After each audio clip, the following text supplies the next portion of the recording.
কেমন আছেন সবাই? আশা করি ভালো আছেন। আমি তো এই যে মোটামুটি ভালো আছি। তো আজকে আমার কাকা শ্বশুরের শ্রাদ্ধ। আ আপনারা তো জানেন এর আগের ভিডিওতে বলেছি আমার কাকা শ্বশুর আমাদের ইহলোকের মায়া ত্যাগ করে পরলোক গমন করেছে। তো উনার আজকে এই যে অনুষ্ঠান। এই অনুষ্ঠান আমাদের ১৫ দিন পরে করতে হয়। ১৫ দিনের দিন আমাদের খৈরকার্য ছিল। গতকালকে ছিল আরকি। আজকে শ্রাদ্ধ। তো যার কারণে এখানে সবকিছু জোগাড়যন্ত্র করা হচ্ছে। খাওয়া-দাওয়ার তারপর যে কাজটা হবে। আর এখানে এই যে একটা গরু দান করা হবে ঠাকুরকে। তার জন্য এই যে গরুটা এই যে অনেক নিয়ম-কানুন করে এই যে একটা বাটিতে পাত্রে জল দেওয়া হয়েছে। এই জলের পার করাতে হবে গরু দিয়ে আরকি। তো এই যে গরুকে অনেক টানা-হেঁচড়া করা হচ্ছিল। কিন্তু গরু কিছুতে এই যে এটা পা উঁচু করে আরকি যাচ্ছিল না।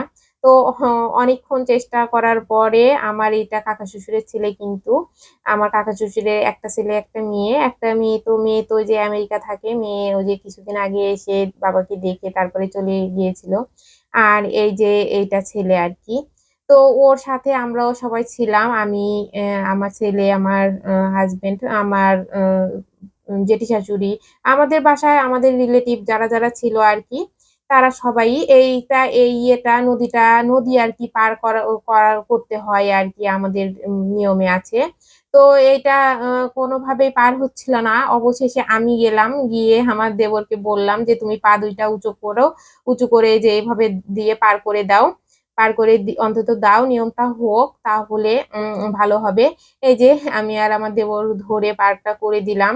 দিয়ে এখন ওরা শ্রাদ্ধের কাজে বসবে আরকি। ওখানে যে কাজটা, এই যে এই কাজে সম্পূর্ণটা আর ভিডিও যদি দেখাই আর এই যে এখানে ১৬ রকম দান করতে হয়। এই যে জুতা, স্যান্ডেল সব, বালিশ, বিছানা, তোশক, চৌকি, তারপর ছাতা, অনেক নিয়ম আছে আমাদের। অনেক কিছুই দান করতে হয়। আর এই যে এটা আমার কাকি শাশুড়ি আরকি। আর এখানে সব ননদেরা এসেছে, কাকা শ্বশুরের মেয়েরা এসেছে আরকি। জ্যাঠা শ্বশুরের মেয়ে, কাকা শ্বশুরের মেয়ে সবাই এসেছে।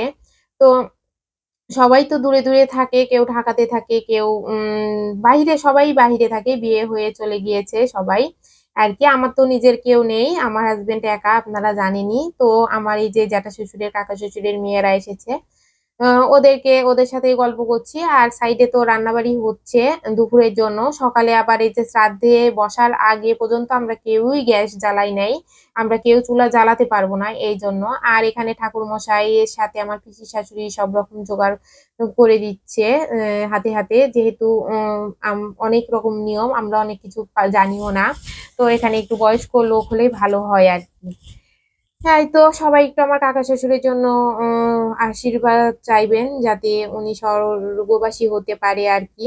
আর এটা অনেকটা পরে ওইদিকে শ্রাদ্ধের কাজ শেষ হলে এটাকে দধিমঙ্গল বলে বলে আরকি। এইভাবে ৭ পাক ঘুরিয়ে তারপরে ওই মাথায় যে আমার দেবরের হাঁড়িটা রয়েছে আরকি ওইটা একটু ভেঙে তারপর ওই মাটিতে আবার গড়াগড়ি দিতে হয়।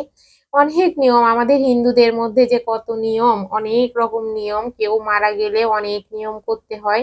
তো যাই হোক নিয়ম তো পালন করতেই হবে। এতে তাও যদি বাবা-মা যারা মারা যায় আরকি তারা যদি স্বর্গবাসী হতে পারে, একটু কষ্ট হলেও এই নিয়মগুলো পালন আমাদের করতেই হবে, কোনো উপায় নেই।